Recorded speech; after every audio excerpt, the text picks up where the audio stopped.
এই মঞ্চ তৈরি হচ্ছে বিএনপির ভারপ্রাপ্ত চেয়ারম্যান তারেক রহমানের জন্য। আগামী 25 ডিসেম্বর দেশে ফিরবেন তিনি। শাহজালাল আন্তর্জাতিক বিমানবন্দরে পা রেখেই এখান থেকে রাজধানীর 300 ফিটের উদ্দেশ্যে রওনা হবেন তিনি। বিএনপির শীর্ষ নেতার আগমন উপলক্ষে রাজধানী সেজেছে এক অনবদ্য সাজে। বিএনপি নেতাকর্মীরা ফেস্টুন দিয়ে সাজিয়েছেন পুরো শহর। রাস্তার মাঝে ল্যাম্পপোস্টগুলোতে ঝুলানো হয়েছে মাইক, যেন শহরের বিভিন্ন প্রান্ত থেকে দলের প্রধানের বক্তব্য শুনতে পারেন দলটির নেতাকর্মীরা ও সাধারণ মানুষ। তবে ধারণা করা হচ্ছে কয়েক লক্ষ মানুষের জমায়েত হবে বিএনপির ভারপ্রাপ্ত চেয়ারম্যান তারেক রহমানের স্বদেশ প্রত্যাবর্তন উপলক্ষে।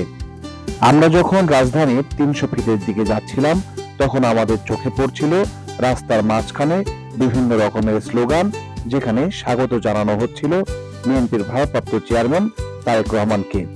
একই সঙ্গে তারেক রহমান দেশে ফিরলে গণতন্ত্রের উত্তরণ কেমন হবে কিংবা দেশের মানুষের ভাগ্যের কি পরিবর্তন হবে, সেই কথাগুলো লেখা ছিল এই ফেস্টুনগুলোতে। আমরা যখন 300 ফিটের দিকে এগোচ্ছি, তখনও শেষ হয়নি সাজসজ্জার কাজ, তবে কাজ এগোচ্ছিল বেশ জোরে সোরে। এভাবে আমরা এগোতে লাগলাম 300 ফিটের দিকে।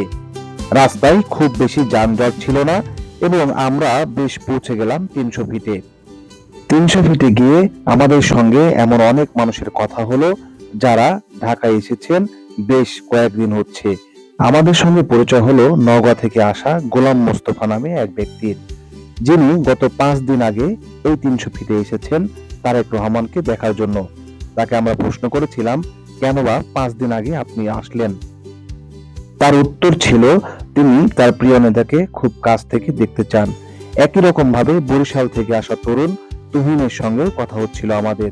তাকেও আমরা একই প্রশ্ন জিজ্ঞেস করেছিলাম, 25 তারিখ আসতে আরো প্রায় 2 দিন বাকি, এর মধ্যে কেনই বা এসেছেন এই নগরীতে?